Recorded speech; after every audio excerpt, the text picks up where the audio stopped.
I'd like to call the meeting to order at 6:03 PM. Could I have a roll call, please? James Pearson, Yes. Anna Isabel Dos Reis Cuto, Yes. Amanda Carlo is absent, John Cambio, Here. Bradford Mayer, Here. Dorothy Jackvoni, Here. Cody Rydell, Here. Don Cowart. Here. Thank you. And are we doing something before executive? Okay. In that case, is there a motion to go into executive session? We'll do that when we come back out. Pledge. We'll do that when, yeah, we usually do. Okay. We moved it up because in some meetings, we had agenda items before we went to executive. So if you want to do it now, we can. I'm good. Who wants to do it now? Let's do it now. All right. Everyone stand for the pledge of allegiance. Let's just get it done. Why not?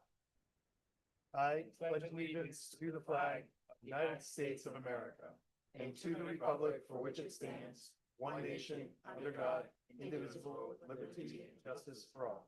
Remain standing for a moment of silence. Thank you. And Superintendent Cowart, could you provide the safety notifications for the meeting? In case of an emergency, we need to vacate this room and building. You can exit out the door you came in. You can turn to your right or left, and it will follow you back out to the door, to the outside. Thank you. And Member Dos Reis Cuto, could you honor us with a reading of the mission statement? The mission of Coventry Public Schools is to inspire, support, and challenge all students in an inclusive community to be critical thinkers, effective communicators, reflective learners, responsible individuals, and global citizens. Thank you. And now, is there a motion to recess into executive session at 6:04 PM? I make a motion that the committee recess into executive session at 6:04 PM to consider matters relating specifically to student matters, RIGL 42465A8, homeschool requests pursuant to RIGL 42465A2 to discuss potential litigation ×2, approval of executive session minutes from June 11th, 2026, where the following items were discussed: student matters, RIGL 42465A8, homeschool request, and approval of executive session minutes from May 28th, 2026, and superintendent evaluation, RIGL 42465A1, and approval of executive session minutes from July 15th, 2026, where the following items were discussed: pursuant to RIGL 42465A2, potential litigation, and superintendent evaluation, RIGL 42465A1. Second. All in favor? Chair votes aye. Any opposed? Motion carries 6-0.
At 6:55 PM.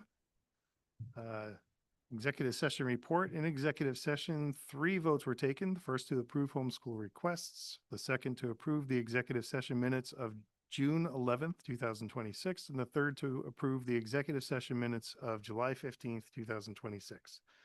Is there a motion to seal the records of executive session? I make a motion that we vote to seal the minutes of executive session. Second. All in favor? Chair votes aye. Any opposed? Motion carries 6-0. And is there a motion to approve the minutes of June 11th, 2026 and July 15th, 2026? Make a motion to approve the minutes from June 11th and July 15th, 2026 as presented. Second. Any discussion? Seeing none, all in favor? Chair votes aye. Any opposed? Motion carries 6-0.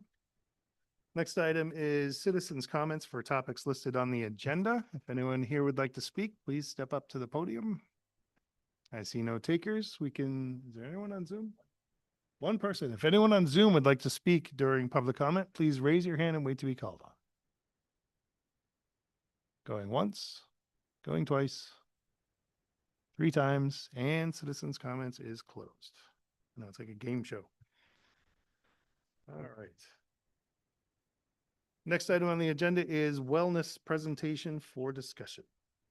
So the school committee has a wellness committee. Anna and I both are on the wellness committee. And one of the things that we are responsible for is having a number of meetings throughout the year, having goals, working towards achieving what's laid out in the policy. And last year we did an end of the year presentation, and we have a presentation for this year.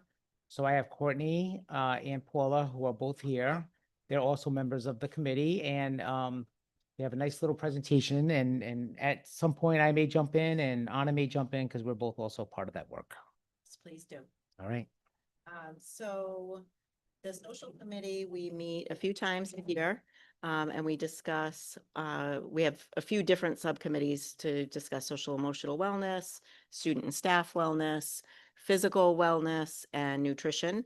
And we have some subcommittees within the larger committee that we do our individual work. So as far as I'm going to touch upon and give you an update on the social emotional piece, that our policy states that we recognize that our schools need to foster a climate of safety, security, and belonging for all students and adults. And a safe environment builds respectful relationships, enhances productive learning and teaching, promotes school engagement and academic success. So in order to do that, we have a number of things in place. Every teacher from preschool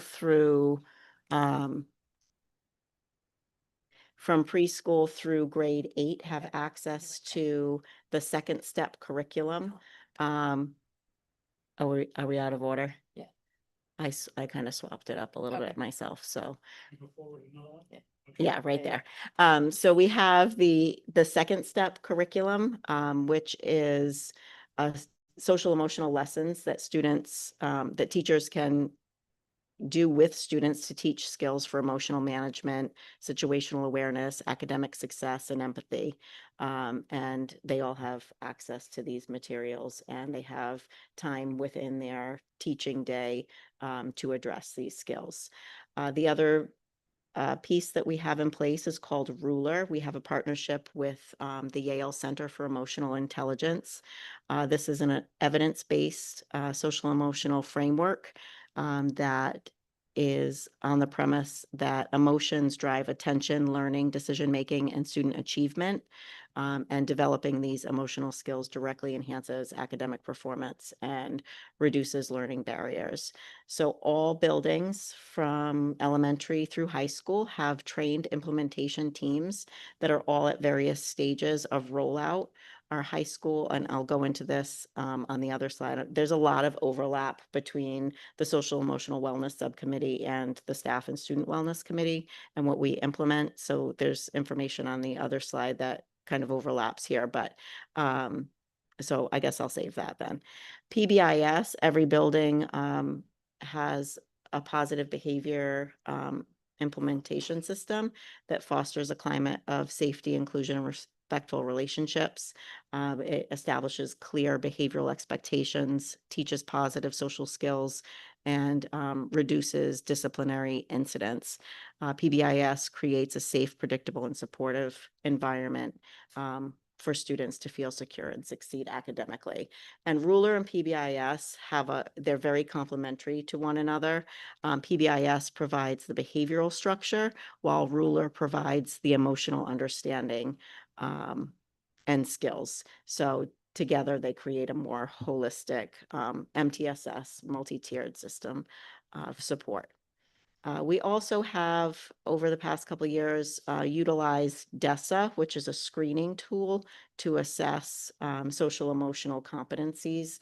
And I have CASEL competencies listed there. Those are the competencies for social emotional development that we follow for self-awareness and self-management and multiple other competencies there.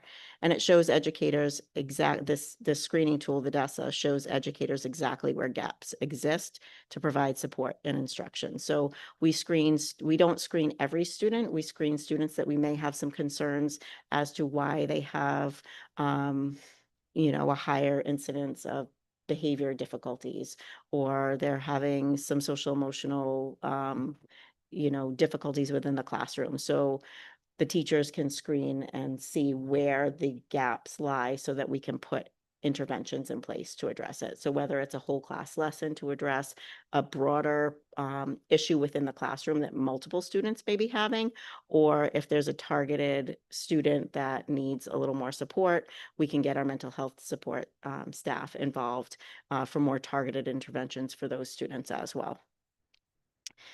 So that's kind of all of the bigger picture pieces that we have in place. Can I just jump in for 1 second? Yeah. So, just to kind of remind people, so Courtney Milburn, has been the district, social, it's the, mental health coordinator. And that originally was covered under a grant. The grant was pulled last year, so that grant money, was gone.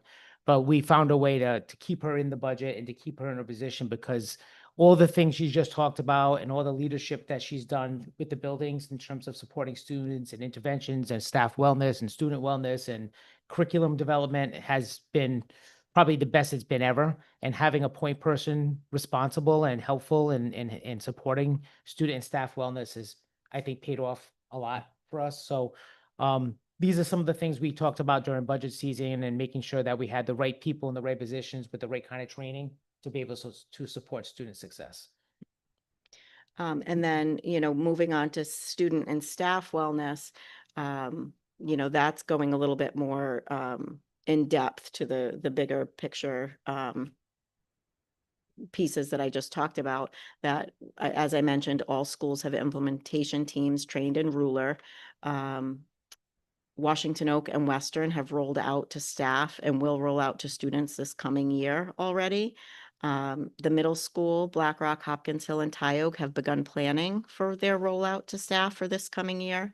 And Coventry High School is part of the Yale Ruler High School study and has been working with Yale on incorporating Ruler concepts at the high school level. The high school level is a little different, a little trickier to get some of these philosophies and things rolled out too. So it's nice that we have this partnership with Ruler to really help, and how can we incorporate this at the high school level with that age population. And with, even with how their schedule runs and how to implement some social emotional curriculum and address those needs there. The benefit of being part of the study with Yale for the high school is that all of the training has been free.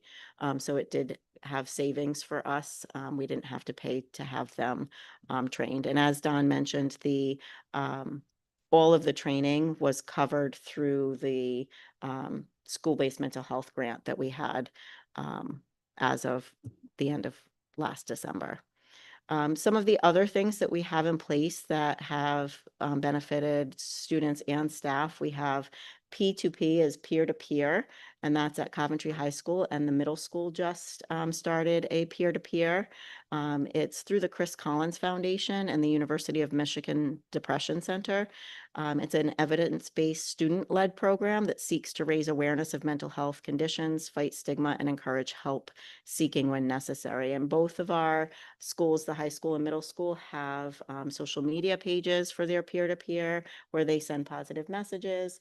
The peer-to-peer groups have special they have special events that they run during the school year. I think Anna witnessed it at one of our last wellness meetings. They had a Chalk It Up event where during their advisory periods, the students came out and they used sidewalk chalk and wrote positive messages, and they did some interactive games and activities. Don participated in a few, and it was just really a nice way to bring everybody together and discuss mental health and just have more awareness. We have established some resources on the Coventry Schools website under the community tab. The wellness subcommittees contributed to different sections of the website. It offers resources and information to families and staff around mental health supports at school and in the community. Some of our SEL initiatives are explained on this part of the website, as well as information regarding physical activity and nutrition. There's a tab that lists, all of our mental health staff and which buildings they're in, and, how to get in touch with them if needed, and a lot of information about all of the things that I've mentioned so far. We have been talking as a committee about a staff wellness day at some point in the future. Other districts have put these things into place.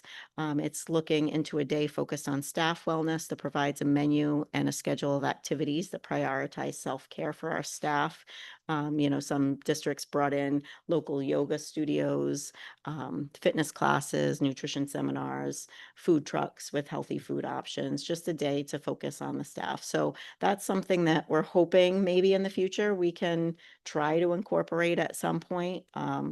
And I think that it will be well received, and our staff definitely would appreciate a different kind of professional development day than we have had in the past. But unfortunately, it just comes down to time and when we can fit that in. So that's what I have as far as the SEL. Our other committee members couldn't make it tonight, but they contributed to nutrition education and guidelines. Do you want me to keep? And I can jump in here too. Yeah. So part of the wellness committee is we have members from Sodexo who sit in on the committee, and they bring different things to the committee, and they do the future chef contest. They help run the fruits and vegetables. They work with URI and the other organizations to bring in the students choose food. Like you guys were able to taste test the beef stew last year.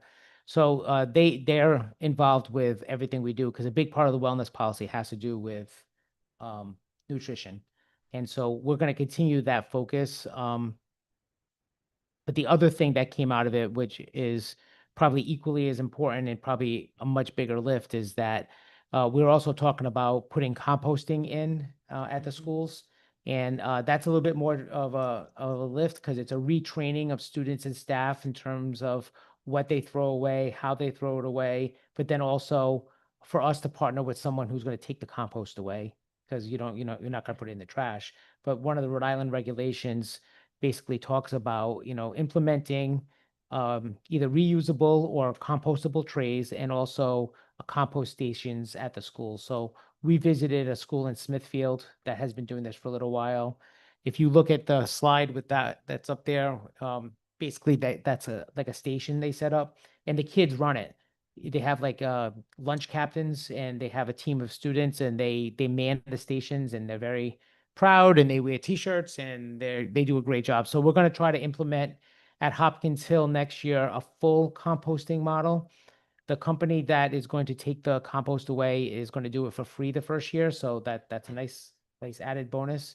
I also heard through the grapevine that they're also looking at doing some kind of composting here in town.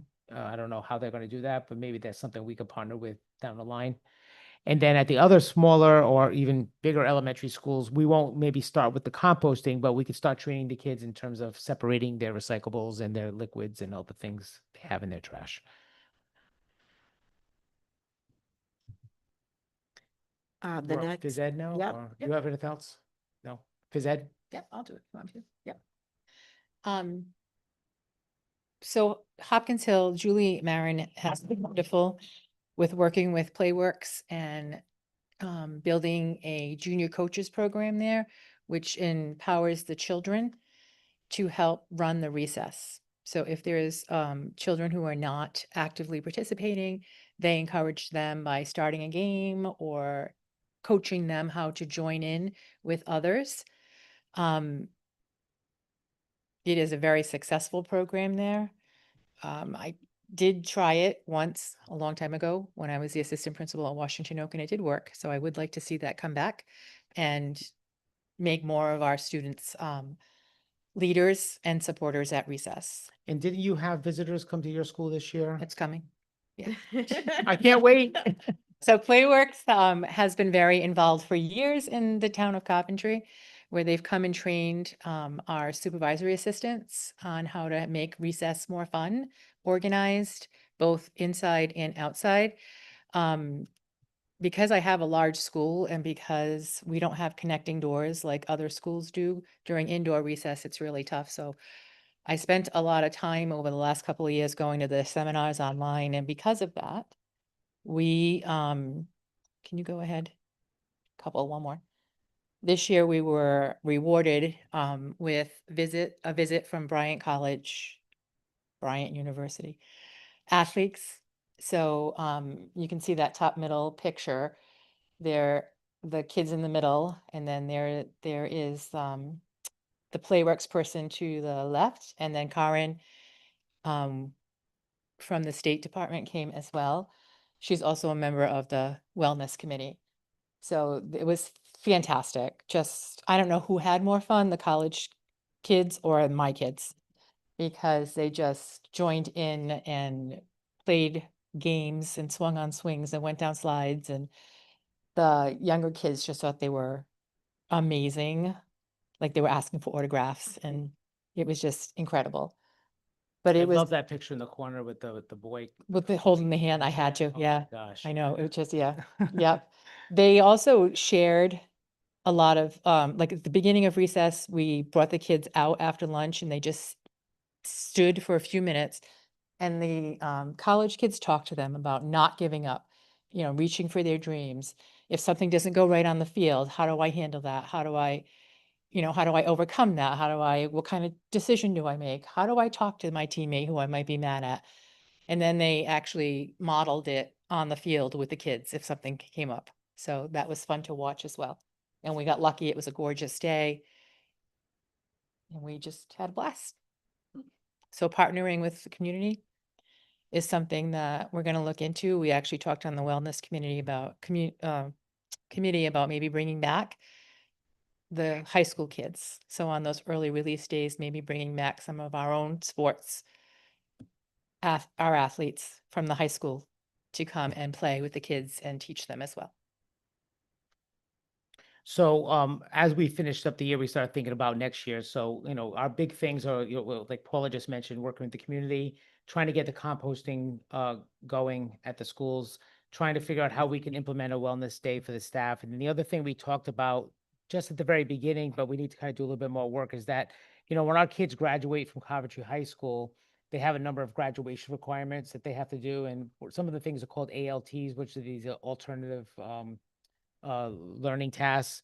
And, I was thinking, how do we embed our wellness goals into our graduation requirements somehow so that kids can reflect on their wellness path? Not just about did I eat the right way and was I active in phys ed, but overall wellness, in terms of how we think about ourselves and our own self-esteem and how we have relationships with people. And I know there are some places where it may be in phys ed, but we want to kind of just tease it out because I thought it would be a nice idea to try to find a way to have our students at the end of their, 12, 13-year journey with us reflect on not just academics, but also reflect on you know, who they've become at the end. And I think a lot of that's tied to wellness. So there's still a lot of work ahead. I have a really great committee.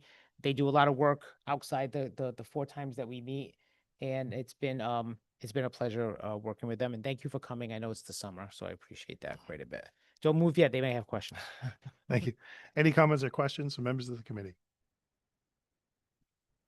I see none. Oh, absolutely. Mr. Cambio. Well, first of all, thanks for all the hard work you guys are doing for the kids. I noticed the word Playworks. So is that, just like a program? It is. Okay, so everything you talked about is kind of under that heading. Yeah, so they come and they train teachers, assistants, whoever you want to bring. We've been doing it here in Coventry for quite a long time. I can remember doing it when I was still a teacher, actually.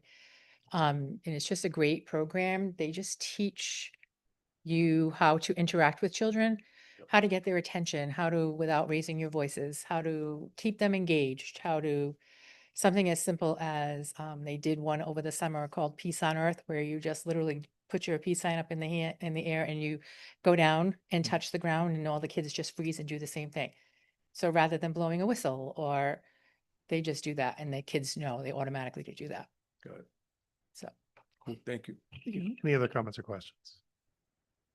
All right, I'll just say thank you for Thank this you. presentation. It's always good to hear what the Wellness Committee is up to every year. Thank you so much.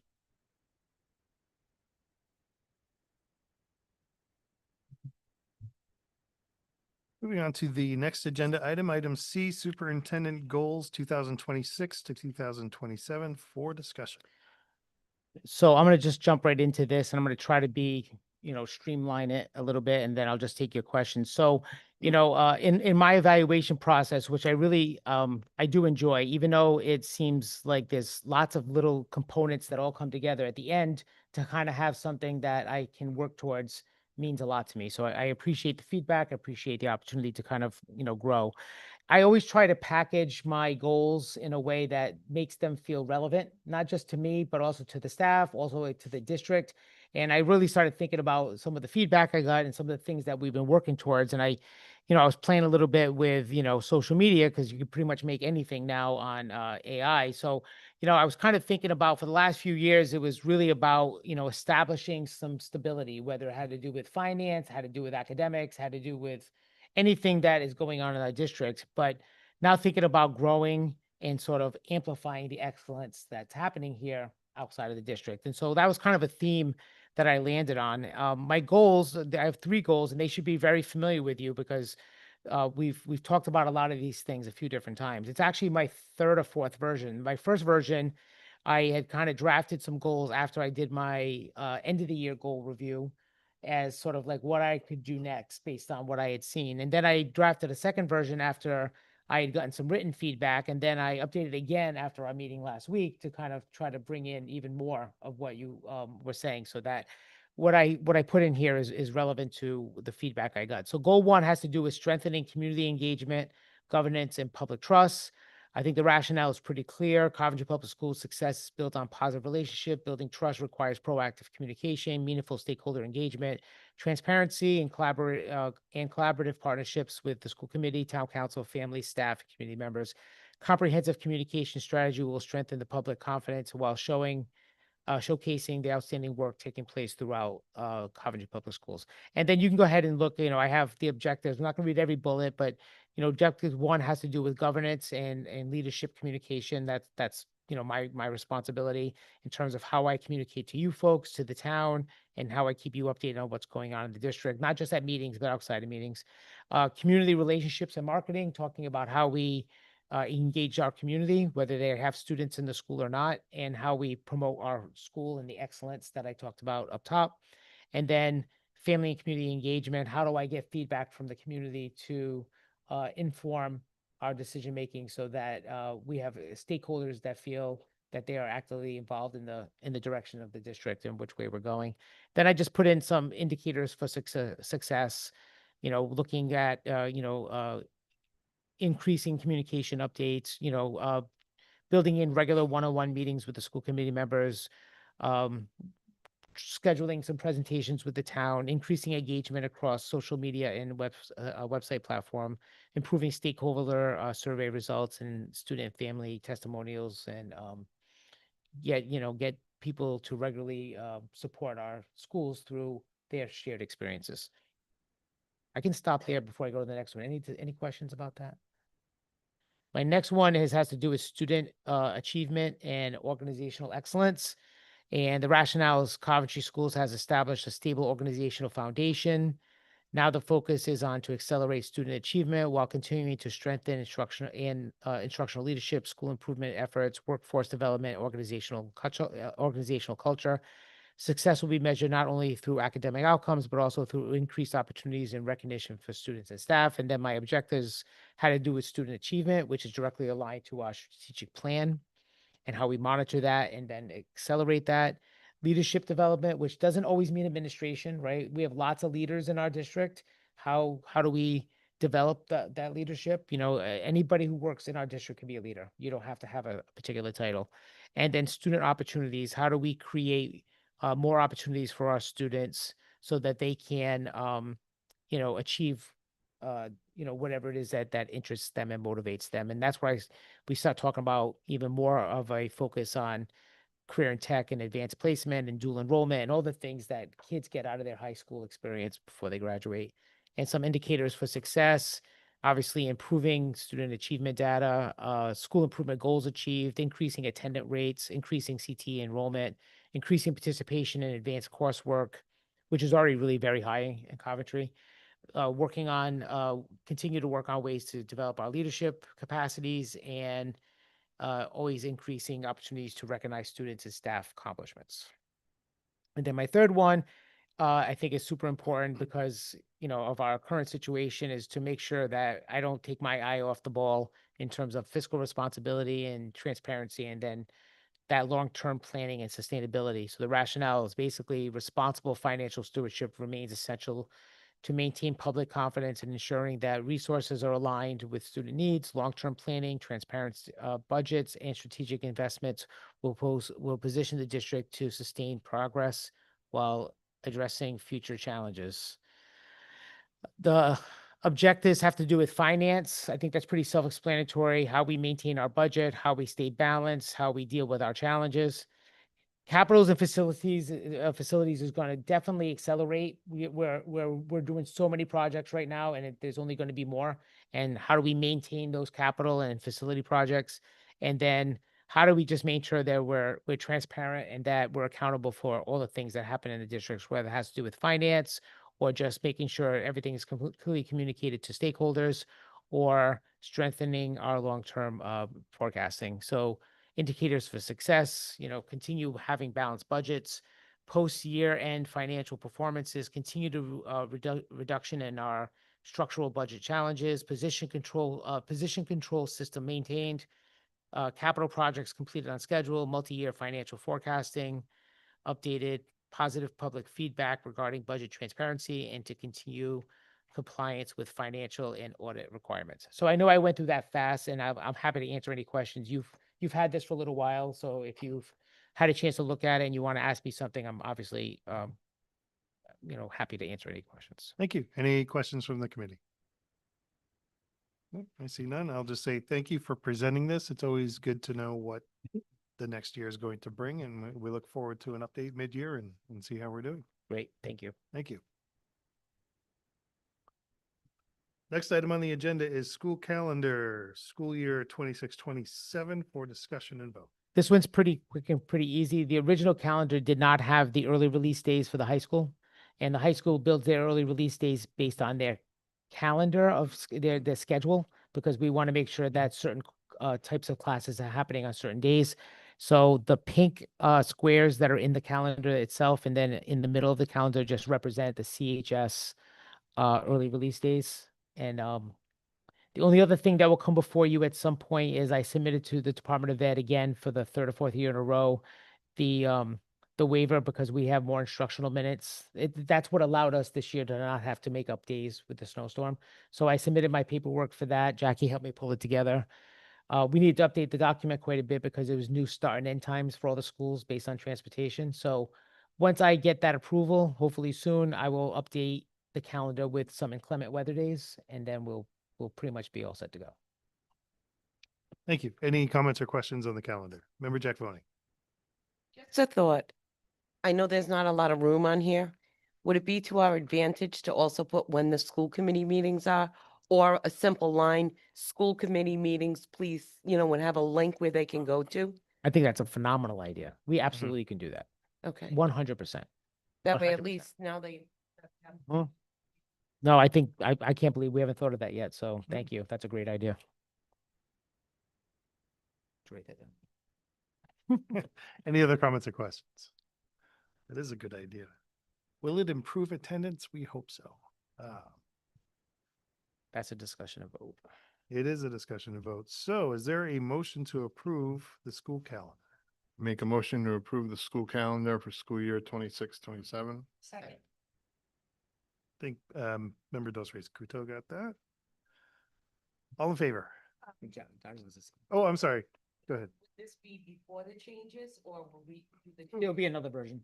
Okay. Yeah, when we get that letter from the state, Mhm. I'll have to bring it before you again. I'll put that new update that you just talked about into the next version. I just want to get this out so the parents know when the early release days are. Good question. All right, so I'm going to take the vote again. All in favor? Chair votes aye. Any opposed? Motion carries 6-0. Apologize. I should have asked for further discussion before I jumped to vote. And Jackie just brought up a good point. We would only really probably be scheduling through December, because then you have to vote on a new calendar in January. So they'll be updated twice, right? We'll update it in the summer, this summer, so we can put those dates up through December. And then once you settle on your new calendar, we'll do the rest of the year. That makes sense. Thank you.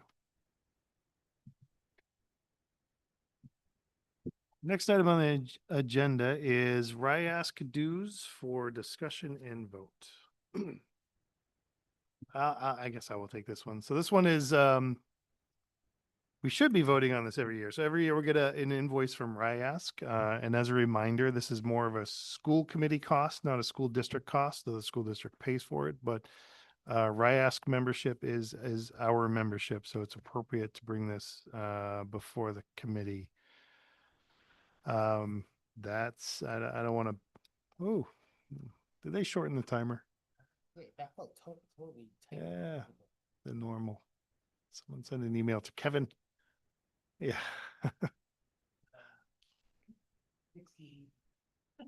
So that said, are there any comments or questions about the RIASC dues? I see none.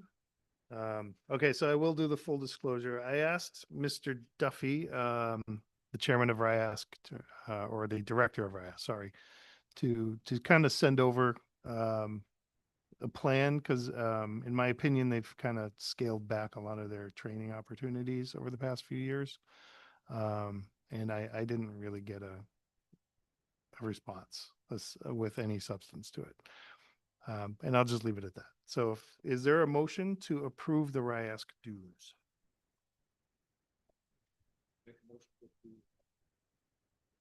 Second.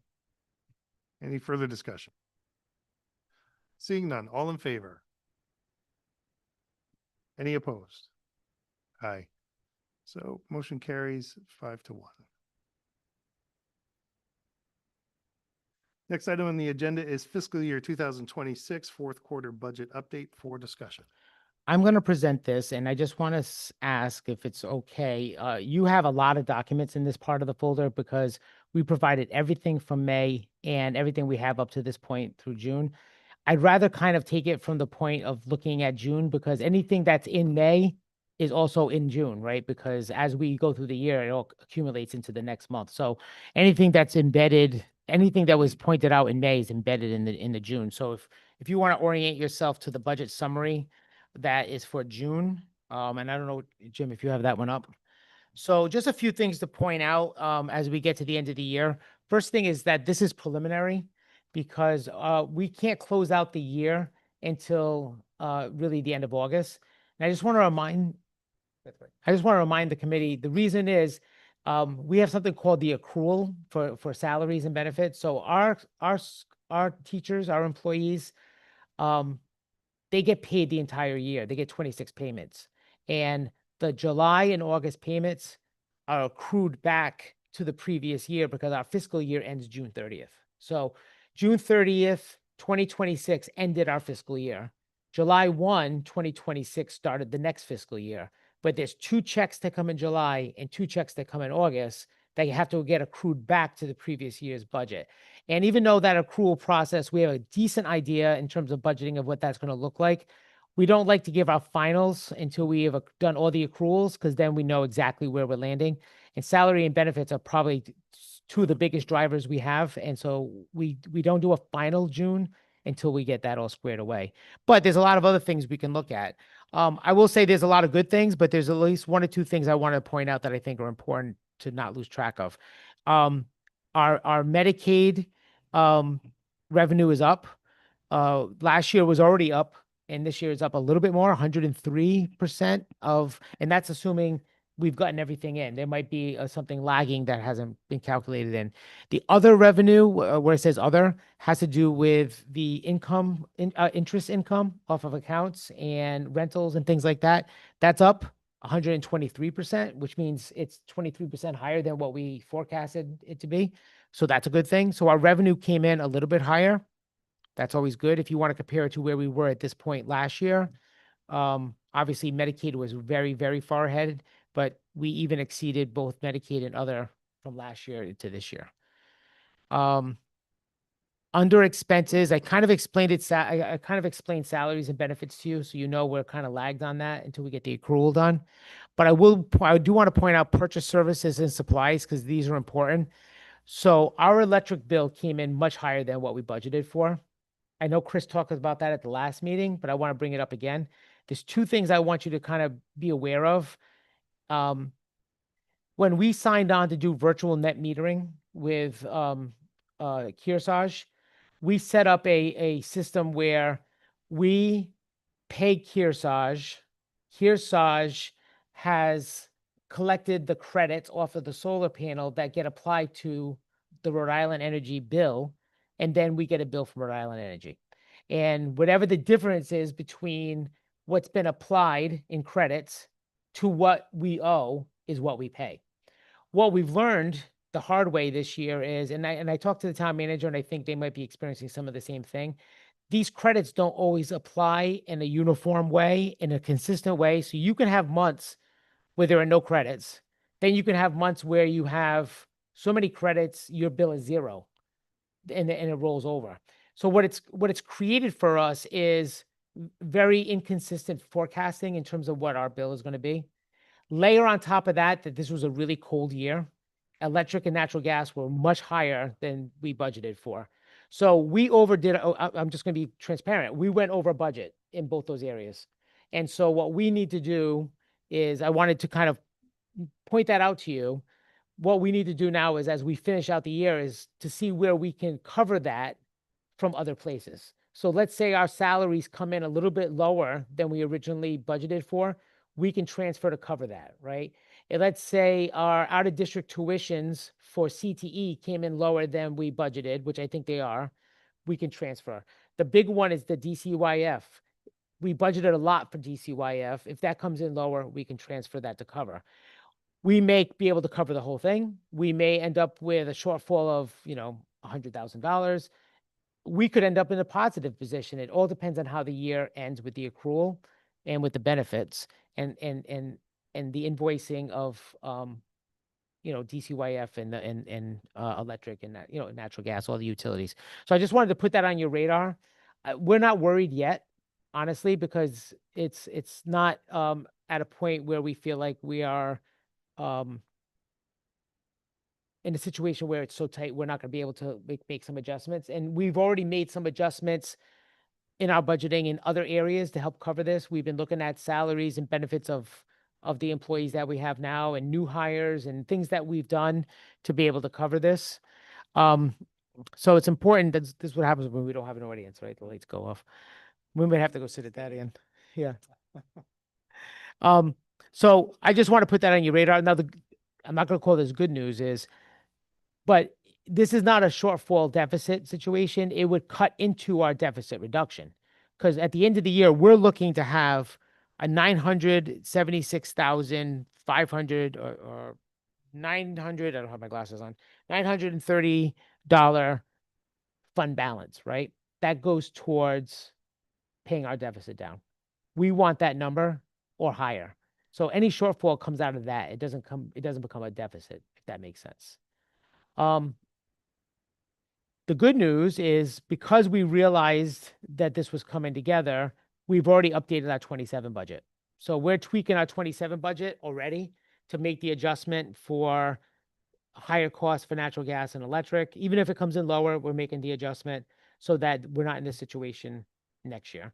But we're also analyzing our bills. So what we're doing is Mike, the new guy, and I can't call him new anymore because he's been there a year, but Mike is going through all of the Kearsarge billing, all the Rhode Island Energy billing, and analyzing all that information into a table so that we can look at some trends in terms of not just dollars and cents, but kilowatt usage, location, number of kids, billing cycles, all the things that go into this so that we can make sure that the billing is accurate and that what we're looking at is based on factual information and that there's not something else going on that, we need to be aware of. So I just wanted to call that out because it's important. And that's why if you look in that right-hand column, there's like this projected variance that we've been kind of carrying just in case there was an adjustment that needed to be done. Any questions about that? Any, member Cambio, go ahead. Just one quick question, Mr. Coward. So the 976 is what we're hoping to see, right? Yes. You remember when we talked about the scheduling, the bus scheduling? Yep. That's like almost 500 grand too, if that works the way we expected. Correct. Would that be applied to that Yes. as well? So, yes. So, well, no, that would be for next year's budget, right? So it won't help us on this year. So the only way we can cover this year is if we know we're going to end in certain categories with unspent funds based on some things that have happened, jobs that vacated that we didn't fill, people who resigned, retired, adjustments that we've made internally. The bad news is not only was electric and gas higher, but the other thing is we put in with the town a request because when we got the blizzard, there was a national emergency. Well, not a national. We said there was a state of emergency, but my understanding is the executive branch has denied that, and so we're not getting any money back for that situation. That's damaging to us because we had to pay overtime for our employees. There's wear and tear on our vehicles, and we had to bring in a contractor to help us move snow because it was more than we could handle. We'd never had to move that much snow. So not that we were banking on it, but we were hoping we would see a little bit of relief to cover that part of our budget. But when that was denied, and I think it was denied for the whole region, I don't think it's just a Rhode Island thing. I think the whole region got denied. That is something that also, hurt us a little bit. Not that we expected the money tomorrow because FEMA takes forever to give you anything, but at least we would know it was coming. At this point, that's not coming. Any other comments or questions? I see none. Thank you.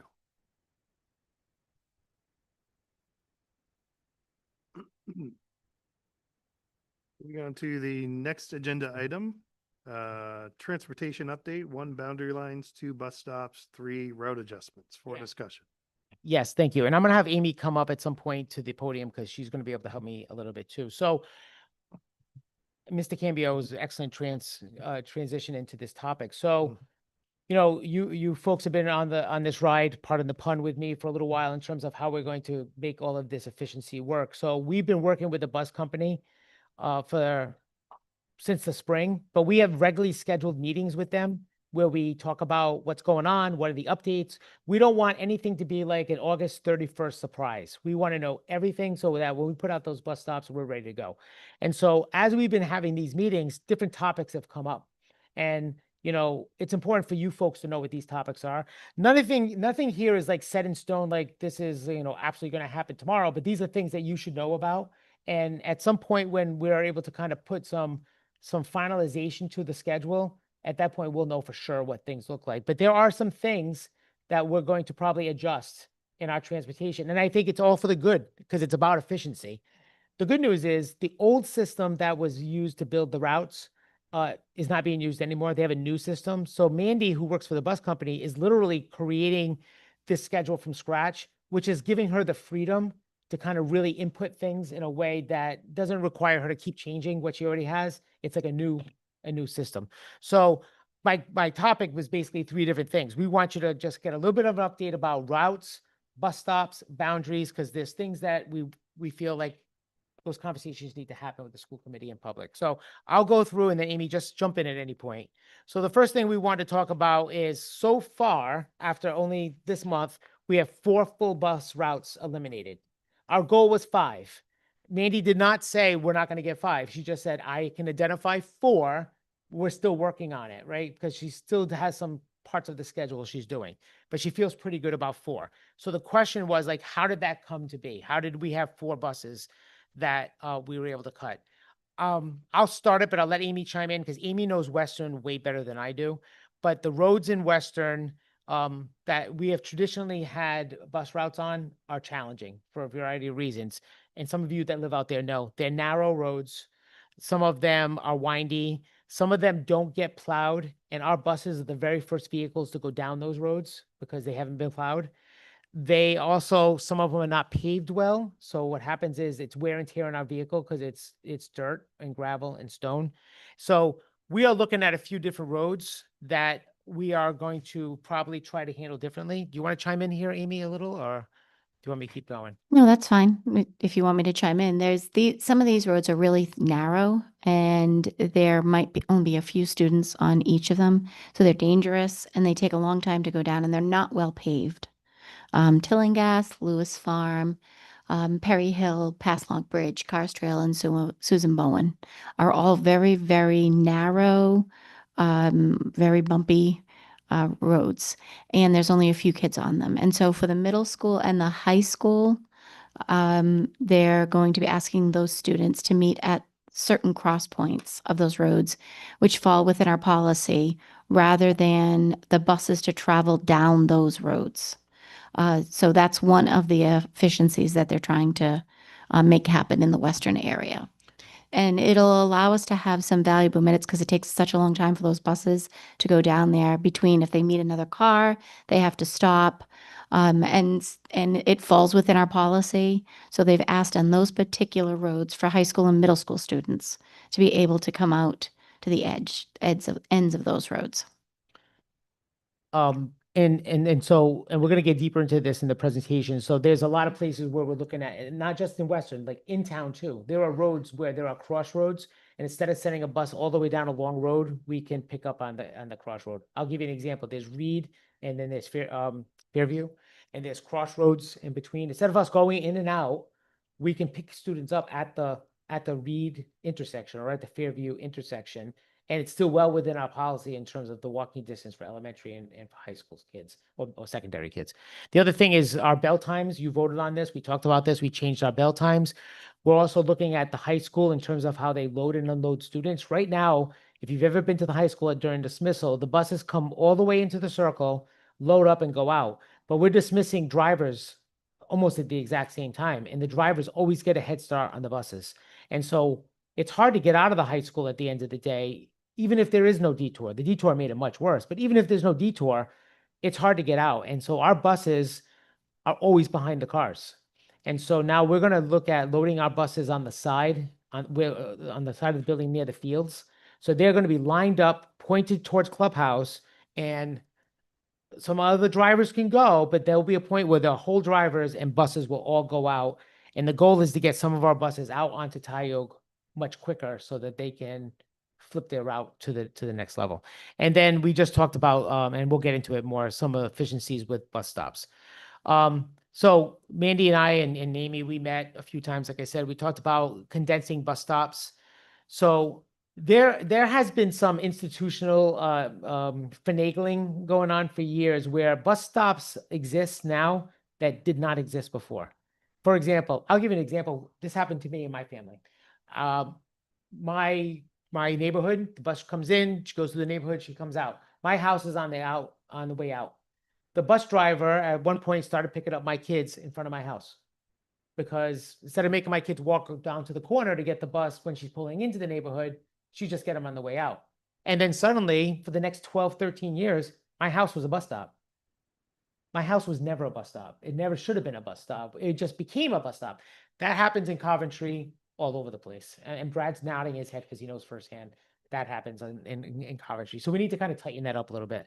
But it's safer also to have condensed stops. There's more students, there's more adults, there's better supervision, parents can coordinate pickup and drop off. There's just a lot of good things. So one of the neighborhoods we talked about is the Oaks.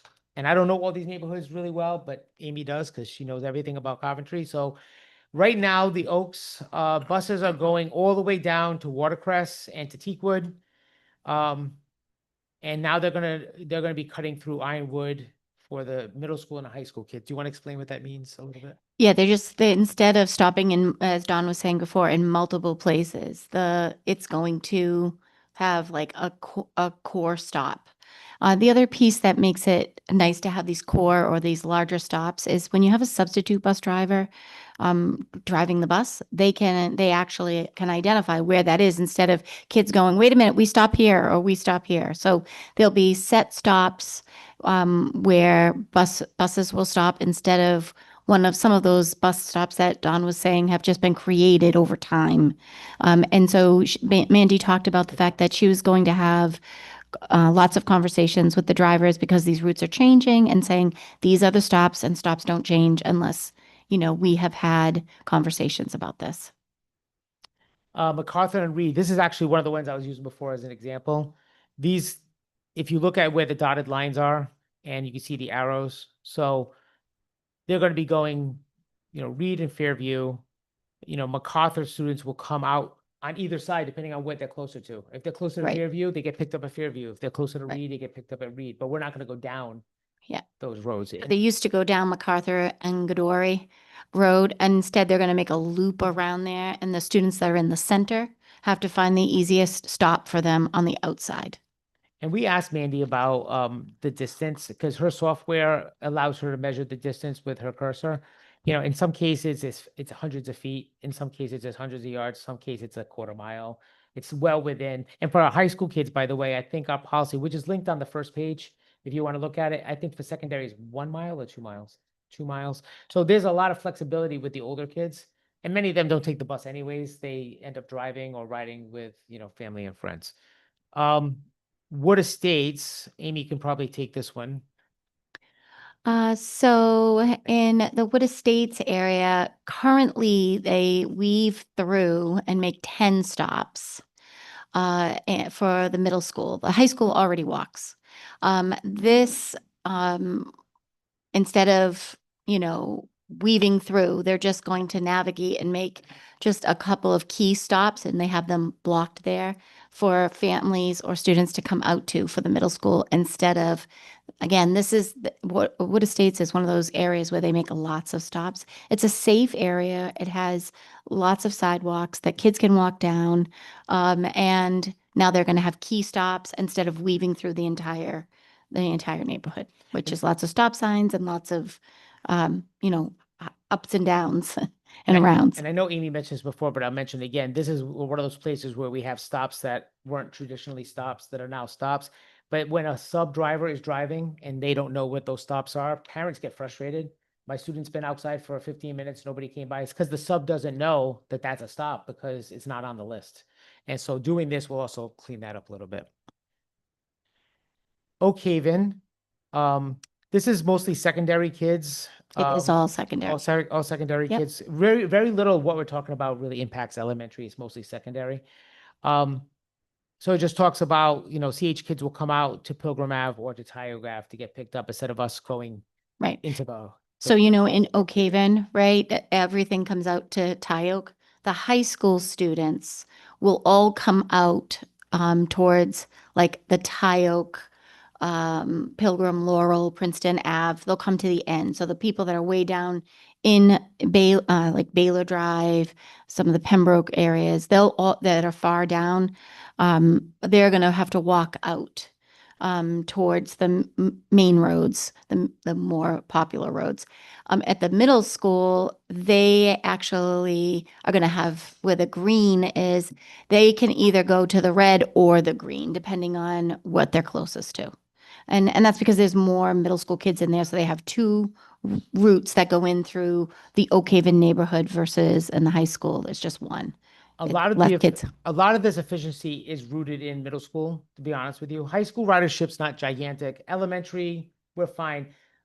If you remember the original presentations, middle school capacities are pretty full. And by us driving on every single road to all these stops, whether they're existed or not existed, creates a really slow process to get those kids into school. So this is going to speed things up quite a bit. And like I said, and Amy said a few times, it's well within our policy. Now, I think some people might not like the adjustments because it's a different bus stop, or it's a, it might be a walk in one direction versus another, but we're not asking anybody to do anything that is beyond what, the school committee has agreed to be, reasonable walking distance to a bus, which is also aligned with whatever relevant state laws exist. So now we're talking about Red Oak Estates. Again, we're talking about high school kids. Yeah. So CHS and ASFMS will come out to either Red Oak or Black Walnut and Hill. And if you see there, they're going to stay on those dashed lines. They're not going to be cutting through. Right. So you see the X's show where those two stops are.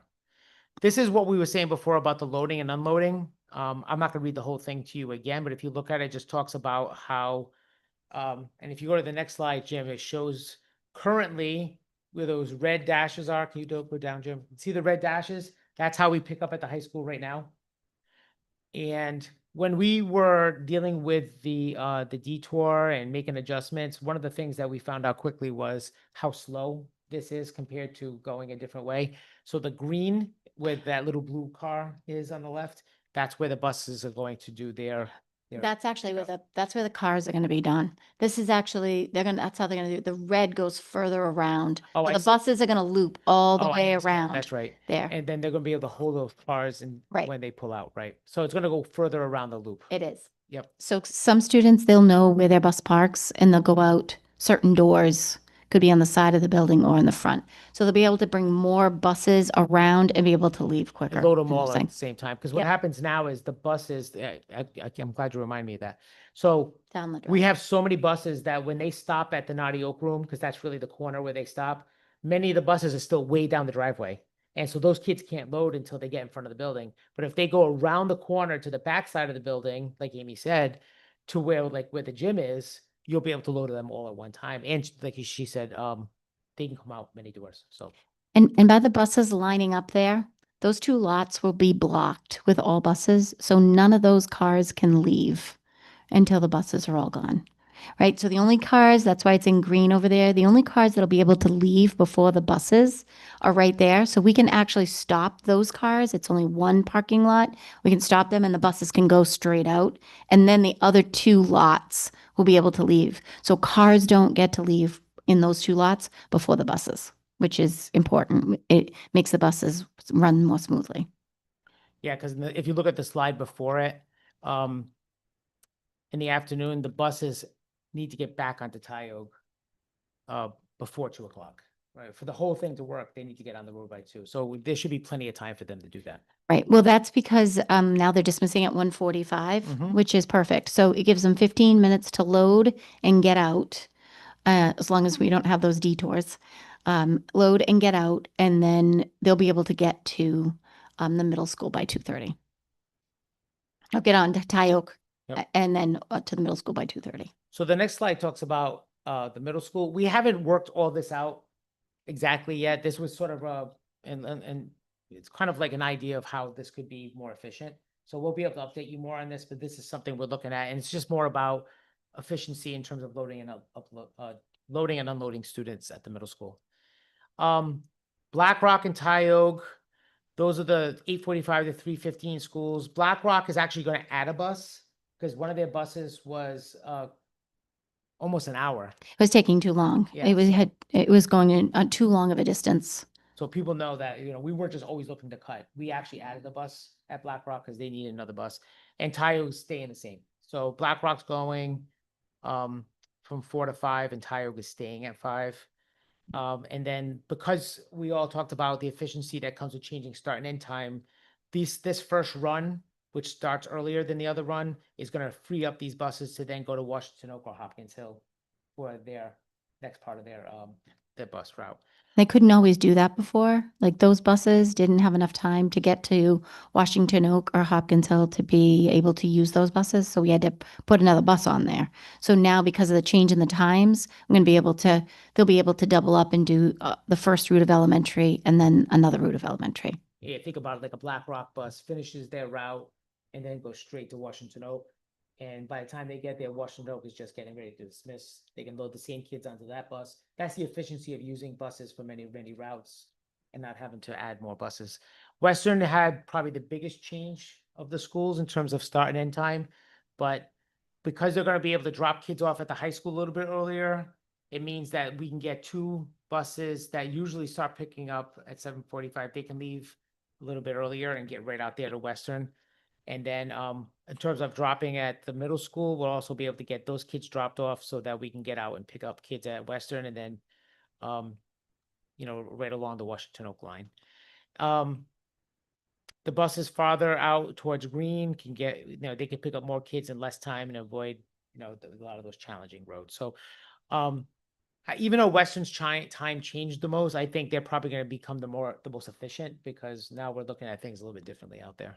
And Amy was the principal there. She knows some of the challenges that go with the way the buses were. At one point, there was even more buses, and she was able to find some efficiencies by just driving the neighborhood as the principal and saying, this is probably a better way to do this. Mhm. Hopkins Hill is going to have 4. And some of those buses are coming from Tioga, and many buses will be able to arrive, on time in the morning and afternoon, because that's been a challenge in the past too, because our mini buses don't just pick up in a neighborhood, they crisscross to town. And sometimes those kids get late, that impacts their ability to have breakfast or impacts their ability to have a nice, easy transition into their day, and this is going to make that much better. Washington Oak, so we're going to be able to switch some of those Black Rock buses when they're done to Washington Oak. We also have a Pontiganset bus right now that will go to Washington Oak after they're done. So you can read the rest of the slide, but basically with that Washington Oak starting just 10 minutes later, it's going to allow us to get, and then finishing 10 minutes later, it allows us to get more buses from other schools to that spot. John V. Doyle and Pontiganset. Pontiganset is pretty much unchanged. They have 5 group stops. They call those depot stops. And they usually have one bus that picks up 20 to 30 kids. And John Doyle is going to have a similar model. And they're going to be doing depot stops to pick up their kids. So in summary, in terms of how we cut those 4 buses, I don't have to read every bullet, but you can see basically it had to do with the start and end times, the efficiency of the routes, the efficiency of bus stopping, thinking about how we do things differently in terms of hazardous roads. That's also time consuming, start and end time, loading and unloading time. All those things help contribute to getting 4 right out of the gate. And like I said, we're still working towards a 5th. I'd love to see a 6th, but I think if we can get one more, it would be pretty good. The next one we wanted to talk about is a little bit, in addition to this, it's more about boundaries than it is about stops and routes, if you follow.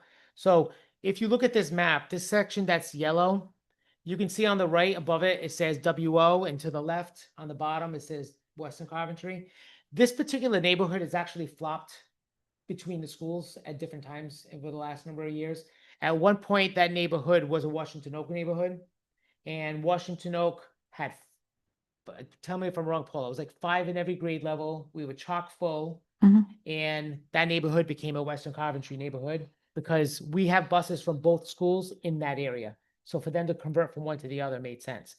Now, our enrollment at Western Coventry is much, much lower than it's ever been before. And we're running 2 of every class. And Washington Oak has a little bit more room than they've had in the past. So we're thinking about making that neighborhood go back to Washington Oak. But we know change is hard, right? And we don't want to just be disruptive to people. So Amy and I have kind of worked out a plan on how that would potentially work. I don't know if you want to kind of go over the bullets with that. Sure. So both Western Coventry and Washington Oak buses travel on these roads. And currently, right now, all those yellow roads belong on the Western Coventry side. But Western Coventry's kindergarten right now is totally full. They only have 2 sections, but it's completely full. So our thought right now is to slowly turn those roads back over to Washington Oak. Not any students that are currently on them right now that go to Western, they would not change. But any new families that move in there or any brand new kindergartners they have no siblings in the school would go to Washington Oak. So this year we've identified 5 families that in those 5 kindergartners that live on those roads that we would like to notify that they're going to Washington Oak next year versus Western, because Western is full. There is not one space in their kindergarten. And by moving those 5 students to Washington Oak, it'll open 5 spaces so that if any students move in the western side, we aren't displacing them and traveling them all the way from the Connecticut border or out there to Washington Oak. And Washington Oak right now has about 28 spots open in their kindergarten. So we have enough room to move them over to there. So it's just 5 kindergartners that we would move over. And they don't have siblings at Western, and they live on any one of those yellow roads, which is Hill Farm or some of the offshoots of Hill Farm, like Camp Hill Farm, or Hill Farm Camp, I'm sorry, or Gentry. And also there's Old Flat River, which is like a circle up there off of Flat River. So there are already some kids on that road or right off of that road that go to Washington Oak. So part of Old Flat River already go to Washington Oak and some of those roads. So there's a Washington Oak bus that already goes that way. And so Mandy, Ocean State saw no issue with this. It doesn't hurt her in any way to shift these kids over because there's already a bus in that area that could pick them up. But we want to slowly transition that area back over to Washington Oak because that seems to make sense based on how the population is beginning. And it's not like Western is over capacity. I just want to make sure you're clear that we used to have 3 sections or 3 classrooms at every grade level at Western, but right now at Western, we only have 2 of every single grade level. So Western's enrollment is actually shrinking, but it is because there's only 2 sections, it's filling up in classes faster. The class sizes are at max. They are. Yes. They are. And you know, that's some of the work that we had talked about could happen when we don't bring things together or consolidate. We're open to questions. All right, thank you. Any comments or questions from members of the committee? Member Mayor. Thank you for the presentation. I had one question of, last year or the year before, there was discussion about an opt-in from parents. Did we ever implement Yes. that? Because I've never seen it, and I've Yeah. seen since. So we did an opt-in for just Western and just the high school because it was the only place where an opt-in would be impactful enough to be able to make some efficiencies, right? To cut some buses. When we did that, I did it. I sent out the surveys. This is probably 3 years ago, right? Everybody opted in, everybody, because I think everybody wanted to have that backup plan, that seat if they needed it. So whether they were driving their kids or not, they opted in. And so what ended up happening is the survey had really no significant impact because basically anybody who could take a bus said, we're taking a bus. Even though we know that they weren't going to, they didn't want to give up their seat. But we did try. Any other comments or questions? Member Dosri Scuto. So I'm looking at even just my road.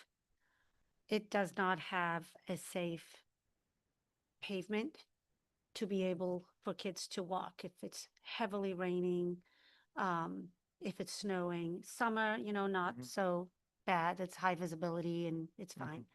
But in when kids have to walk to the bus stop, how do we make sure that, especially for parents that cannot drive their kids to school, how do we create that safety with the buses? Yeah. Would that allow to make that extra stop at somebody's driveway during that time? It's a valid point. We talked about that, right? There's some roads that we're saying we can't go down, but we're also saying, how do we get the kids to where they need to be? In some cases, parents could walk with their kids. Parents often already drive their kids to these stops because I don't live in Western, but from what I understand, it's so rural in some locations, even to where they're picking up now, parents are driving their kids to that spot because of where they live. So we don't want to put any kids in a position where they're walking in a place that's unsafe. But I think what we are looking at is that in many cases, they're already driving or walking with a parent to that stop. But we're also trying to find the closest place to pick them up. So we're not trying to drag somebody down a really long road. If they can turn left or turn right and just walk, 300 yards, that's a safer option. The tricky thing is, and I know this sounds minor, but if we make that right onto a road, we may not be able to turn around. We might have to go all the way down to that road, to another road, to find a location that brings us back. So we're just trying to pull some of the kids out of those streets a little bit, just so that we can keep everything safe, right? Because now I'm looking at how do we transfer, one student down a road to get to a bus stop. But I'm also thinking we're also putting, 70 kids on a big yellow bus on a road that is narrow and maybe not plowed and, narrow and steep. And so we're just trying to weigh our safety. It's a valid point. We talked about it. And then on these, please forgive me if I'm being a little ignorant. On these stops, are they based on the students that are for that year? Or it's just a permanent stop that's what we decide? It's a great question. So in some of the areas, especially in Western, it has to do with the kids, right? Because of the way the roads are and they're rural.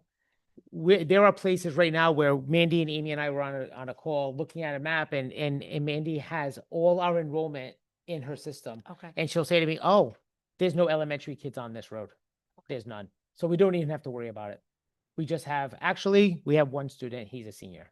And the chances are he might even be driving, right? But in the neighborhoods where it's a little bit more densely populated, many of those stops are just going to be the permanent stops because I understand. there's so many people walking. Okay. I was talking more about the Western Coventry side, which is so broad and so.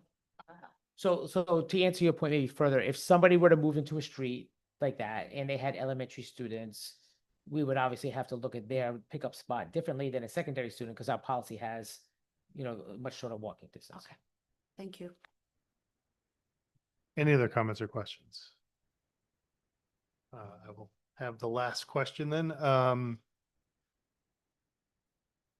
Seeing school starts in about a month, a little longer, how soon do you anticipate we'll be able to communicate to parents about the bus routes? I think for the Washington Oak Western neighborhood that we just talked about, we're going to call those 5 parents tomorrow. We just wanted to have you all involved in that conversation, right? It's important for that. But we're going to call those parents tomorrow and say, this is what we're doing. We're not going to put out bus stops until August, but we've never put out bus stops till August. That's never gone out. It usually goes out like the week before school starts, maybe week before.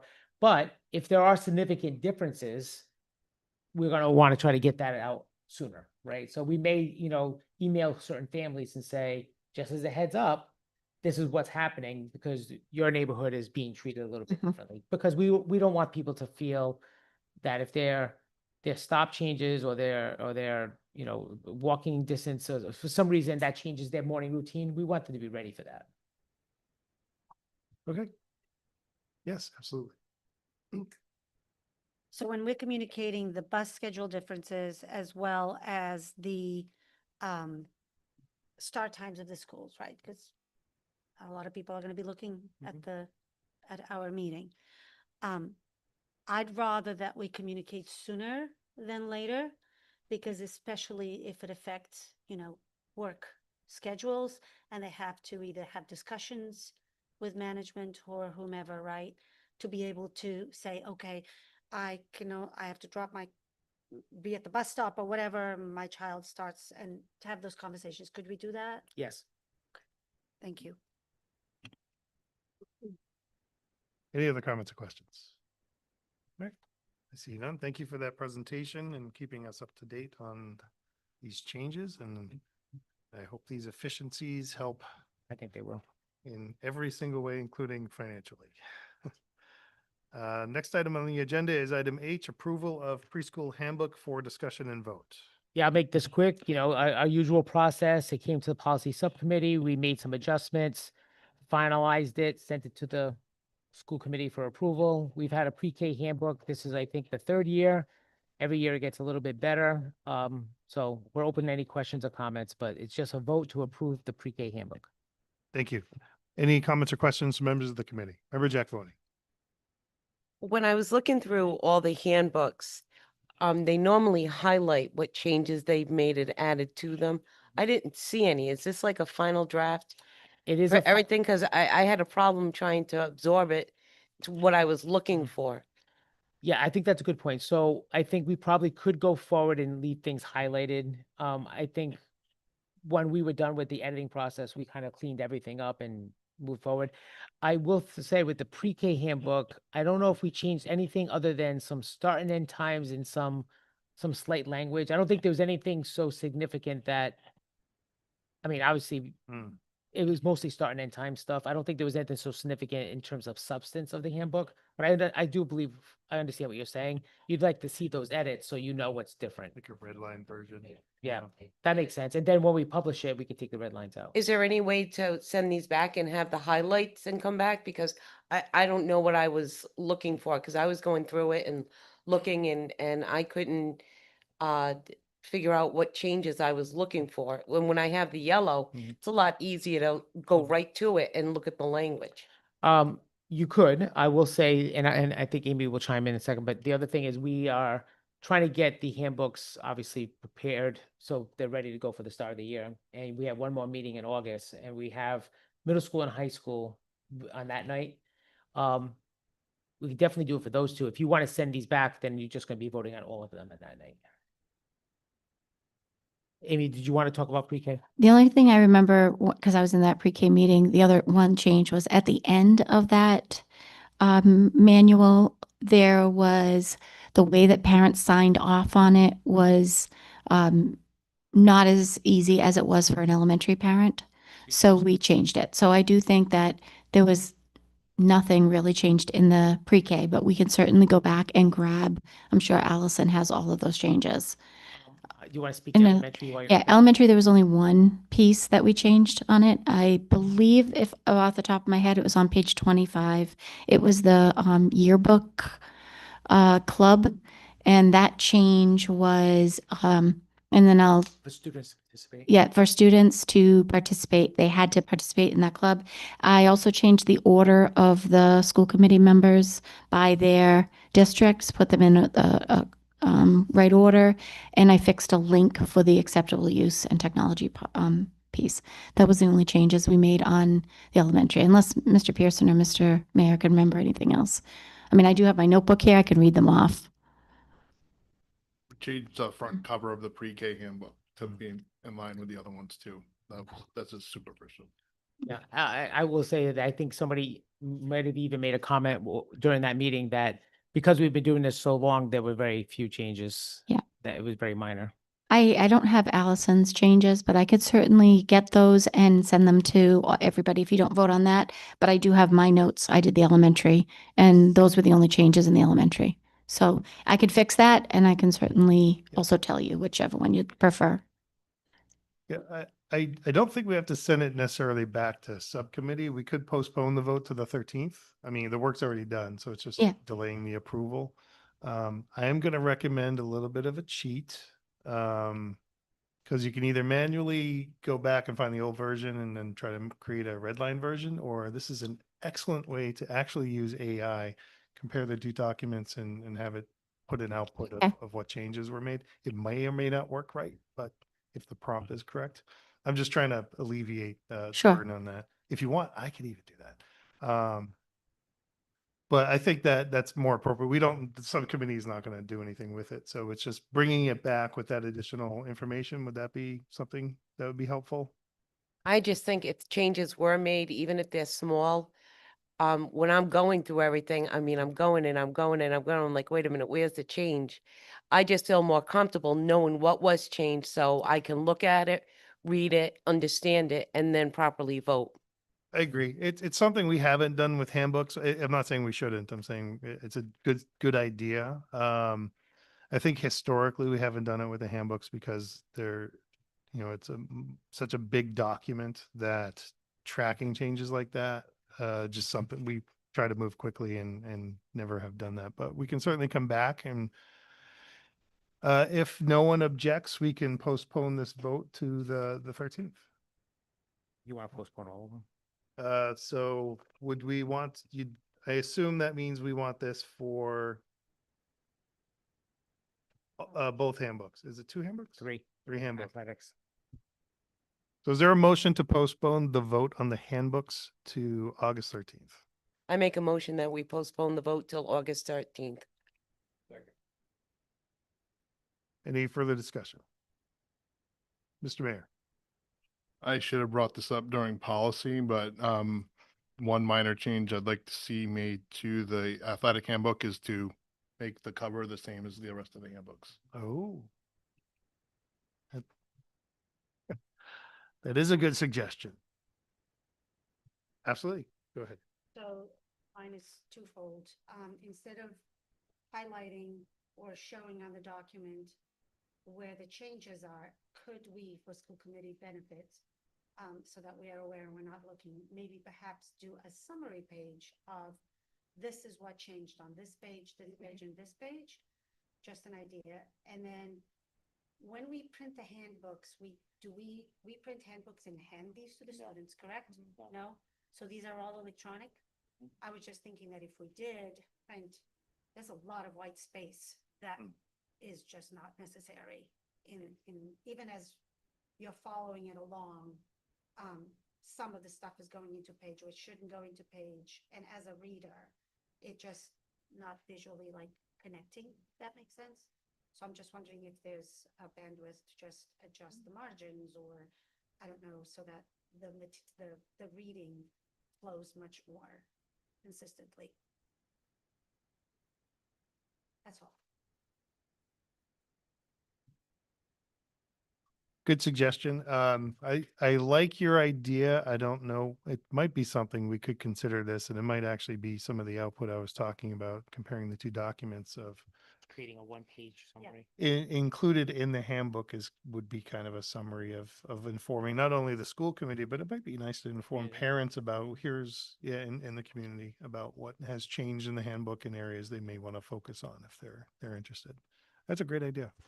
Can I ask a quick question about the white page and the not lining up? Because could it change when it gets put in board docs or something? Because when we actually make it, we review it and we can see, because one of the policy subcommittee asked us to do was to make sure none of those that what you're talking about, that awkwardness, Anna, they asked for us to fix that, which on our document, it looks fixed. But then for whatever reason, James, you said it, you had seen it, like things were on 2 different pages.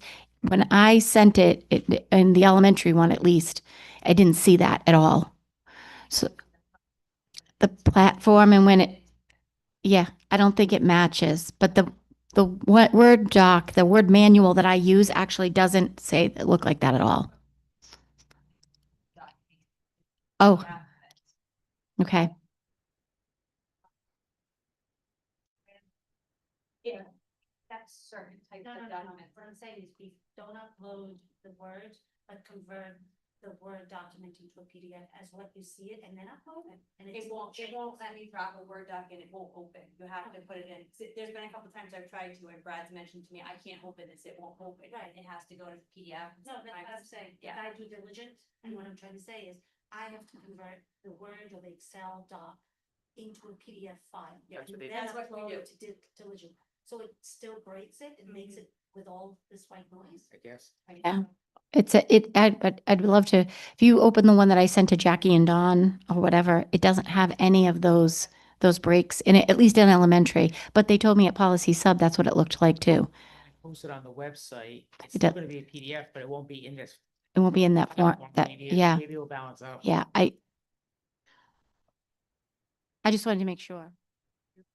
So just so I know, we're being, and I know you haven't voted yet, but Yeah. what we're being asked to do is to create maybe a page that is part of the handbook that summarizes the change from the prior year by page or subsection or whatever, not just for the school committee, but even for anybody who's reading it, so they know the difference from the prior year. Say that again?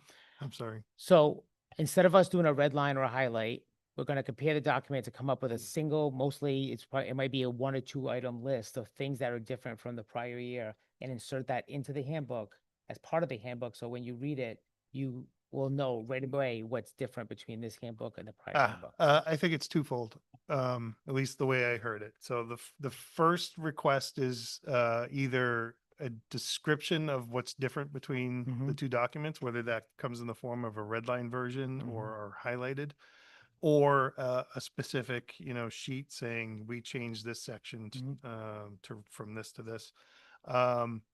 For the school committee's consumption. And I think in general, something that would benefit school committee and the community is maybe just a one-page summary of, because it's a document control. I know, I can tell what your background is. It's a document control measure to say there were, for this version, there were changes made to this section, this section, this section. It doesn't necessarily describe what the changes were. It just highlights where the changes were made in the handbook. A much simpler kind of summary.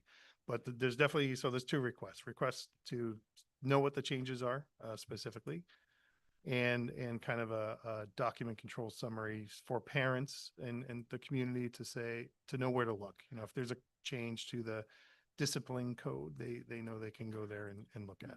And just to clarify, so. Yeah. But could I achieve both by creating a summary that has enough detail that you know what's different, but it also shows those changes?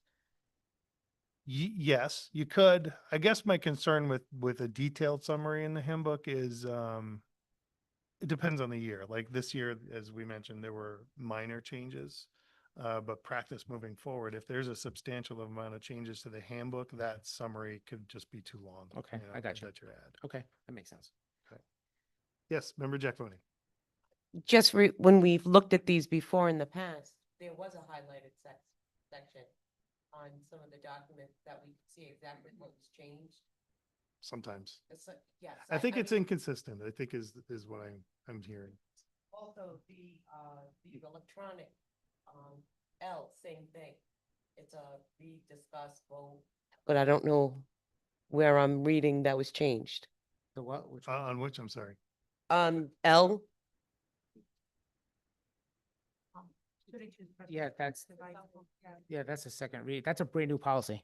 Yeah, it's brand new. There's no changes. oh, That, you did the first reading already, there's no change because that's a brand new one. Yep, that's something I think the policy subcommittee has to pay attention to as we move forward and trying to I create a think we red could line pick our version. practice there Yeah. pretty easily. Yeah. We try to move quick. Sometimes there's a cost for that. So the motion to table the handbook approvals is motion, I have a motion and a second. All in favor? Any opposed? Chair votes aye, so the motion passes 5-1 to table to August 13th. All right, so that covers item H, preschool handbook. That covers item I, elementary school handbook. Item J, Okay. no, and K. Do we see code of conduct in that? Code of conduct is J. We didn't change anything in the code of conduct, did we? We did not. So we only tabled the handbooks. We could approve the code of conduct if no one objects. There were no changes to the code of conduct. So if no one objects, we can still vote on that. I'm good. Terrific. So item J is approval of elementary code of conduct for discussion and vote. As we just talked about, there's really no difference in the code of conduct, no changes. Does anyone have any comments or questions on that? Member Jack Voting. and there was nothing attached, correct? I have no attachment for Yeah. that. It's embedded in It's the book. embedded in the elementary handbook. There's a section called Code of Conduct. There's yes. But for newers, that we would have not known that there's an embedded link to that if we didn't. So if I go Good point. to the elementary and I click on it, where do I, if there's no reference to what changed? Um, I don't know. Thank you, Jim. like how would I know where, you know? Nope, very good point. So if you want to table that as well, we can. I think we need to, in past, I think we've explicitly pulled out the code of conduct as a separate document. Sometimes we have, the last year, I don't think we did. Last year, I think we voted on it in, but that's We just fine. Kept it in it. Yeah. Yeah. It doesn't really matter to me. It's, 'Cause we already tabled it. Anyway. Yeah. So if there's a motion on the table to table the code of conduct approval to the 13th also, I make the emotion to table the code of conduct to the 13th. okay? Any further discussion? Seeing none, all in favor? Aye. Chair votes aye. Any opposed? All right, motion carries 6-0.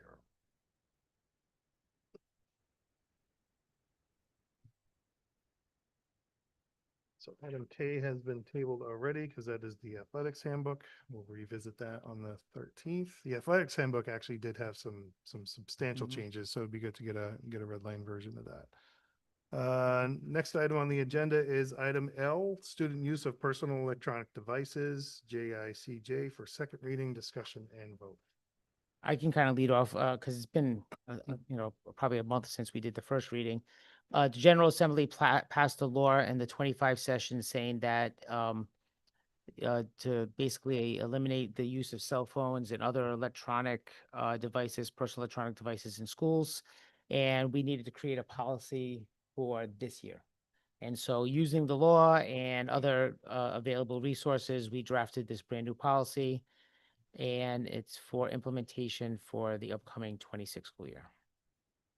Thank you. Any comments or questions on the policy? Seeing none, is there a motion to approve second reading? Make a motion to approve the second reading of the student use of personal electronic devices. Any further discussion? Seeing none, all in favor? Aye. Chair votes aye. Any opposed? Motion carries 6-0. Next item on the, losing my voice here. Next item on the agenda is superintendent's report. 1, midsummer update, 2, facilities, 3, staffing, and 4, 2027 budget. Yeah, it's actually those three things, 2, 3, and 4 are all part of one. It's a midsummer update. And so the three things I wanted to talk about were facilities, staffing, and our budget. So in facilities, there's a ton going on. We've been updating you a little bit along the way. I just wanted you to know where we're at. So Hopkins Hill had the asbestos abatement and floor. The abatement's done. They're out. The floor is being finished now. Should be done in the next few weeks, and then they'll come back in. Not them, a different team will come in and do the paving by the end of this month. High school sprinkler project is ahead of schedule. They've just finished the gym, and now they're going to be moving to the auditorium. And at that point, they'll, other than some small little places, that will be done, which is a great thing, because that's the one that's tied to the the fire inspector's office and the violation of the code. So that's going to be great. And they've been working hard. It's a second shift team. They're working first shift now, but most of the year it's second shift. And then the middle school roof is it's still being planned out. I will say that as of now, and this hasn't gone to building committee yet, it's definitely going to spill into the beginning of the school year. And so we're going to have to work with administration to come up with a plan on how we would continue the work on the roof while we also have students in the building. So there's going to be probably a discussion regarding swing space and moving of classrooms during certain disruptive periods. Putting down the roofing, from what I understand, is not as noisy as when they do all the ripping out, and that's when you're going to want those kids out of there. And you really don't want students underneath the roof when they're doing work anyway. So that's something that's still in motion, but it's moving, which is good. Now that they're done with the gym at the high school, they're going to come in now and they're going to fix any cracks that came up. They're going to repaint any lines that need to be repainted. They're going to strip and refinish the floor. That was part of the work that they agreed to do with this new installation of the gym floor at the high school. So those are the big items. The other big item was the Western Well.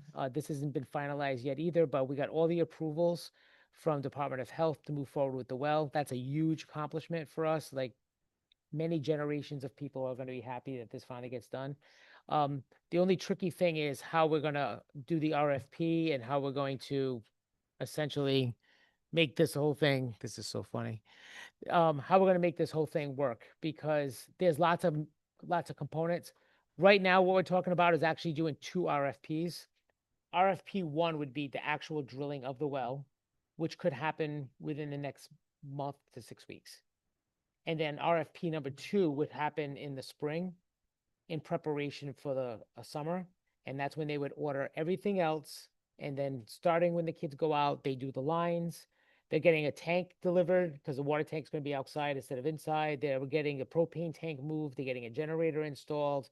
And then when all of that line work is done and outside work is done, the inside, the maintenance, not the maintenance, but the boiler room is another 4 to 6 weeks of work just inside that location. So that's not the kind of work you can do while kids are in school. So we're hoping to get the well done. I think that's at least going to let people know we're moving along, even if they're not going to have new water this year, but it will set us up so that when they do the second part next year, we're not worrying about a well. We're just worrying about getting that connection done. And they'll do all the fracking and perking and everything they need to do to make sure the well is operational and good to go. The other thing that came up is we walked the site today, and the original location is very wooded. And because this is federal money connected to the EPA, they don't like it when you take down trees because there's some environmental impact on that. And so we actually talked about moving the well location to our side of the fence instead of the other side of the fence. Even though that's our property, our side of the fence has no trees. They can back the truck up. There's a high apparatus that goes up, so you can't have trees above it. But we have a location where we think we're going to be able to drill the well right on our spot. We put a cover over it so that, there's no issue of anybody getting hurt or going next to it. And then that also helps us in terms of maintaining it, because if they have to come out and do anything with the well, it's just going to be right there, easy, accessible. The only thing we might have to do is take down a section of swing set so that the truck can get in there and do what they need to do, because it's hard to make a swing around for them to come around and do what they need. But if we take out one section of swing sets, and they have a ton of swing sets there, the truck should be able to get in without a problem. So that's great news. Let me see here. The other thing that came up, and this one wasn't planned, and so a long time ago, there was our CTE program was at our current middle school, because the current middle school was the high school, and they had a lot of different programs there, and there was a room that either was a garage or was some sort of like, there was a lot of wiring in this room, and there was like these conduits underneath the floor, but now these rooms are classrooms. And what we noticed in the last few years is these floors kind of like buckling in a little bit because there's a void underneath. And when they transitioned the room from whatever it used to be to what it is now, they didn't really take that into consideration. So when Russ and his team got in there, originally they thought they were going in to do like a small repair on a section, until they started opening it up with like a jackhammer, and they realized there's these they did repair a section a few years ago, but this is different. So we thought this was going to be a problem because I didn't see how they were going to be able to use that room, because we weren't planning on this. But his team and, they put all hands on deck, and they were able to get the 2 rooms done in probably about 2 weeks' time. And that's like busting up the tile, busting up the concrete, filling in the void, redoing everything, resealing, and doing some painting. So that's a big deal.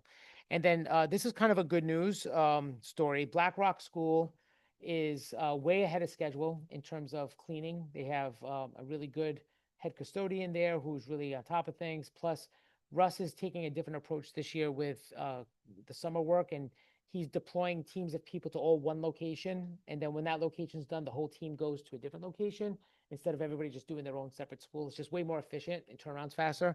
So Black Rock was one of the first places to get done. Well, WJAR, which for our local people's Channel 10, they do a back to school promo every year. So they reached out to me and they said, we'd love to do a promo in Coventry. It's a great place. Where can we go? We said, I have a school that's almost ready. So they came out today. They did a walkthrough. They're thrilled with it. So they're going to do a promo for back to school at Black Rock School that will run from August into September. And the only thing I ask for them is just to kind of like plug the school, right? Because for them, it's a back to school promo. They're not going to say Black Rock School, but what I want them to do is acknowledge the fact that, we have a nice looking school and that, they were able to use it. So we're going to get to show off a little bit of our space. And I think that's a great thing. We also hired some staff this year. We have about 10 CTA positions we're filling. We have SRP positions, which are custodians, supervisory assistants, paras. We are interviewing and hiring, and it's like a turn and burn situation. That is much closer. We're A lot of gonna time. take that sensor out. Yeah, it's a disaster.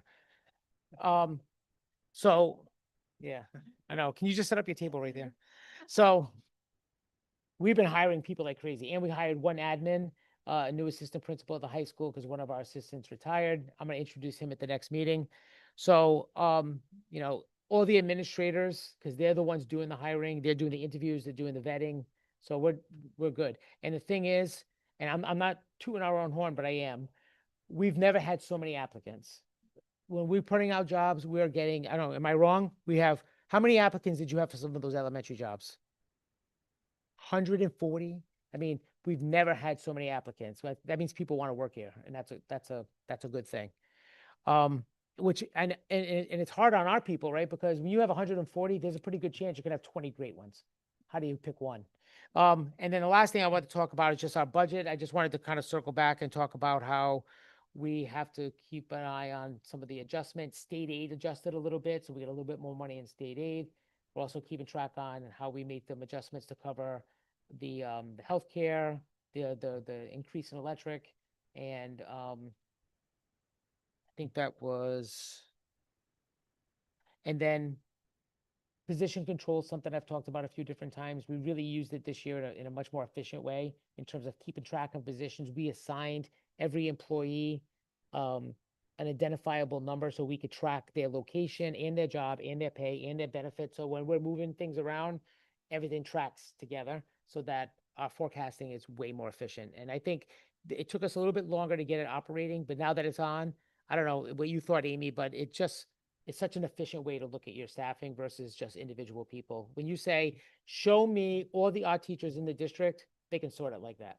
Show me all the teachers in the math department at the middle school like that, instead of us hunting and pecking for a name of a person. And it's everything. It's their salary, it's their benefits, it's their step, it's everything. So just midsummer update, we're doing all right. Thank you. Any comments or questions from members of the committee? Member Dos Reis Kuto. So first, in reference to the budget and being able to track and assigning and identify a unique identifier to each teacher and employee, I think that's an awesome idea. It does save a lot of time, and that really should be how it's done.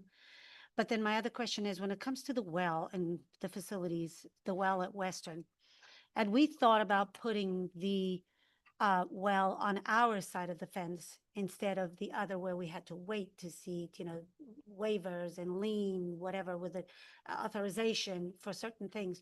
Would that have sped up the well? No. So we So are, it wouldn't we matter. are doing it on our side of the fence, Right. but the part of getting the information in terms of the easement with the Yep. applicant, the only thing we had to do is demonstrate that we reached out. And then once Rido got the information, they reached out. Okay. But there was never a point in the application process or the approval process where we were paused and not moving. We were moving the whole time. We were just trying to accomplish that at the same time. Okay, But now that after today's visit, we're going to be on our side of the fence anyway, so that it doesn't matter. probably doesn't even matter. Okay, But it never interrupted the flow, pardon the pun, but it never interrupted that. because I had missed some of the building committee Yeah, and meetings, you and I, see today, I moved them all to Thursday. oh, that's awesome. Yeah. Okay, I didn't understand that part because that question was also posed to me. Mhm. Why are we so delayed and whatever, and I was trying to understand. Yeah, and I think it's a fair question. These people have been waiting for a well for a very long time. It's a fair question. But the delay had nothing to do with us purposely waiting on anything. Okay, We were turning as fast as we could, and then at some point, you're just waiting for the government to say you got the green light. okay, got it. Thank you so much. Member Rydell.